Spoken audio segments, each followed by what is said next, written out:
attempts to boost Keno Sports Complex. Talked about this yesterday at length. The revenues with smaller sporting tournaments, community events, failed to keep the stadium district from running in the red, meaning taxpayers will likely have to foot more of the bill. County Administrator Chuck Huckleberry said that while the public use of the 162-acre Southside facility continues to grow, the county will have to dedicate a roughly $1.5 million a year to maintain current operations. There's a poll at the website right now where you can vote on whether or not you think this is a good idea. The recommendation would be included in next fiscal year's estimated $1.3 billion county budget, would increase the primary property tax rate by approximately 3 cents, would add about $3.40 to the tax bill of the owner of an average $116,000 home.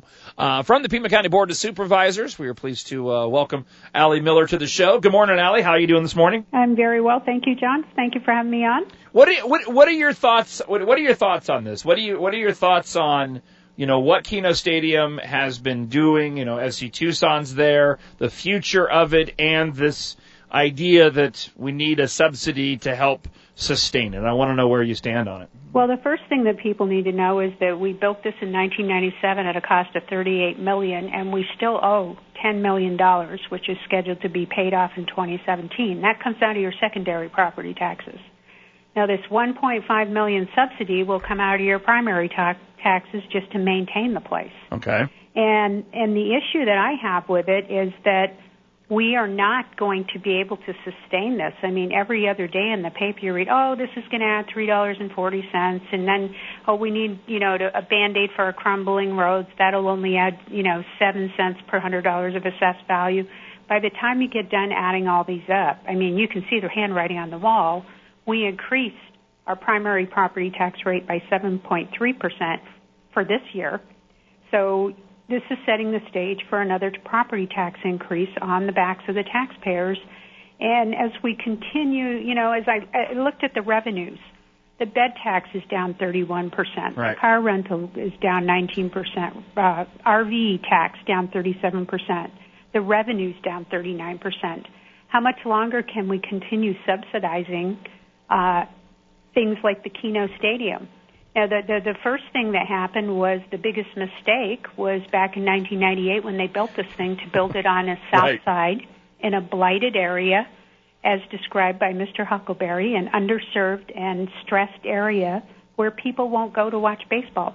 And they found that right away. And the top Tucson Padres manager at the time, Mike Fetter, said that is the reason that it failed here in Tucson.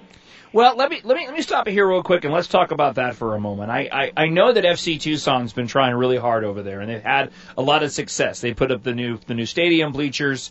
I've talked to some people who are a part of FC Tucson, and I know the efforts that they are putting forward to try to make this happen. I also know that they have complained, at least the individuals that I've talked to, they've complained about similar things in terms of the location of where the stadium is at from the standpoint of we have other soccer players, huge teams coming into play, and yet they have to really go out of their way to take them out in terms of entertainment and food and dining because the infrastructure just never went in the way that everybody said it was going to go in when they put the stadium there in the first place, which brings me ultimately to my question before we get more into FC Tucson is, do you think that do you think there's any future at all for Keno Stadium? I mean, how many different entities are we going to have move through here before we finally, call it a day?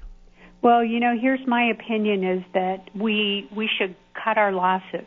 We should look at maybe selling the stadium or, I know the FC Tucson has worked really hard, and I've been to the soccer games down there, but they just don't have the people coming in down there just because of the location.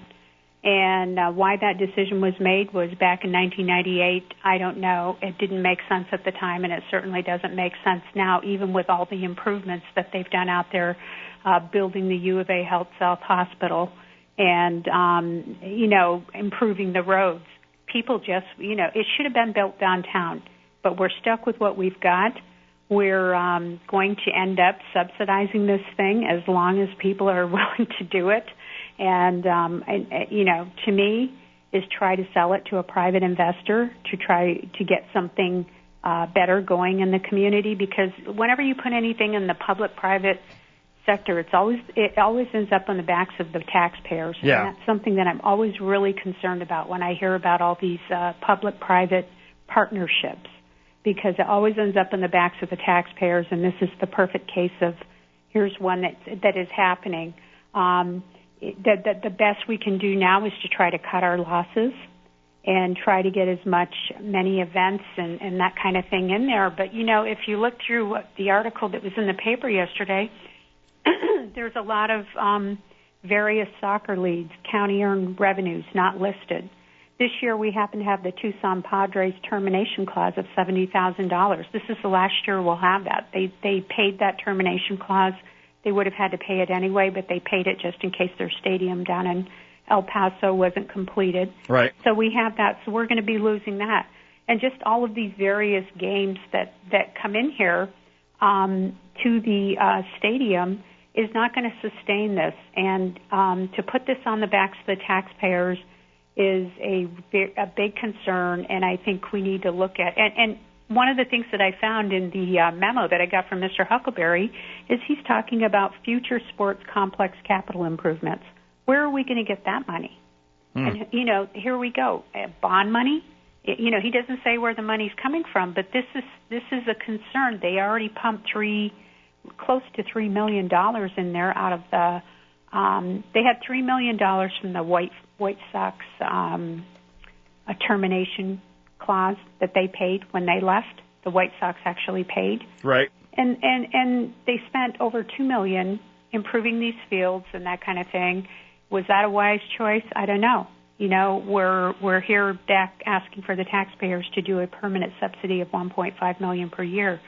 And the more of these kind of projects we do, the more our property taxes are going to rise, and we have no recourse. And in my opinion, I would like to look at possibly selling that stadium to someone that can make a go of it. Would anyone buy it? I don't know. But right now we're stuck with subsidizing it, which is real unfortunate for the taxpayers of this community. Are there any other solutions that are available for it, or do you think that's really the only way to go? I mean, when you look at 1.5 million a year, it doesn't seem like that's a huge amount to try to close. I don't know what in terms of dollar amount and economic impact that FC Tucson is bringing in. I'm just coming from a standpoint of, I think that there's a future for soccer here in Southern Arizona. We obviously know the impact that the Fort Lowell soccer shootout has. We know, that we've built the stadium down there for FC Tucson. Do you think there's any other solutions that could help with this apart from selling it? Well, right now I think, the FC Tucson efforts, I'm not knocking those. I think they're doing a good thing. Sure. I think they've helped with that. They're helping cut the losses, but we've got to think about the long term. Could we move going to, the projections of what we're going to be doing there, and what are we bringing in besides soccer? There is talk about a possible baseball team coming back in. Is that going to happen or not? I don't know, but it's not a lot of revenue. People are not going to, I think what I read on it was, it would bring in the county stadium district roughly $72,000 for year-round occupancy, and then we get into the war of who's going to run the concessions at the stadium. Right. So that brings another whole, bucket of worms into the issue of how this is all going to be run. Right now, I'll vote against any future capital improvements in this until we're able to at least cover our costs of what we've got now. And spending that, $2.2 million, some may think that was a good thing, but to me they should have kept that money in there to pay for the maintenance costs and keep things going until we're able to get more events in there, more soccer games. I went to plenty of them last year, and they brought, the attendance was abysmal. And I do know those guys have worked very hard. Sure. FC Tucson, and that's the best we've got right now. Wonder if they could we move them anywhere? I mean, I wonder if they could move over to Fort Lowell or, to another part of the region as well. Oro Valley's putting in their soccer fields up in Naranjo Park. We'd hate to see them come out of Tucson, but maybe those are better options and things that they can do to try to secure their future in the area. Well, that's the thing that they would have to look at, but that is a consideration. Is where do the people come from that go to these games, right. and how far are they willing to travel, and are they willing to go down into and this was the contention all along. Are they willing to drive down into South Tucson? And apparently, based on all the data that I've looked at, no, they're not. Yeah. So this may be a better option for FC Tucson to try to move there, but we've invested a lot of money, and it is a nice stadium. Unfortunately, it's in the wrong location. Yeah, they've praised the facilities there and how great they've been, but again, location. That was the one thing that I heard the most was, they liked being there, they liked the facility, but when people came in from out of town, they had to, they had to bus them way far out to take them anywhere to entertain them. And one more thing before I let you go, Allie. It's interesting. We did a poll for what it's worth. We did a poll up at 1041thetruth.com about the potential of a baseball team returning to Keno Stadium, whether or not the listener would go and support. And overwhelmingly, people said no.